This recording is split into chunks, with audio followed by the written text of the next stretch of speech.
So, corporate freedom Murechu. Yes, chairman of my youth, our lapa oblawa, ZANU namhlanje siyathazelela njengawondanga njengabasakhulayo because lilanga elaletha inkululeko lapha eZimbabwe. As you are aware that ilizwe leli lalithunjiwe amakhiwa kunjalo abadala bethu besayintsha njengathi they took out upon themselves bahamba kwamanye amazwe bayatraina militarily baphenduka lapho bazolwela ilizwe leli balikhulula. Yikho kunjalo iZimbabwe ikhululekile.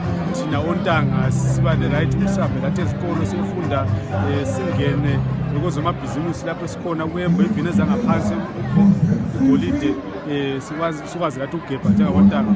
So kunjalo abadala bethu bayalwela inkululeko naleyo. Kunjalo siyabonga siyalithakazelela ilanga namhlanje silokuthaba silokukhulu njengamayouth.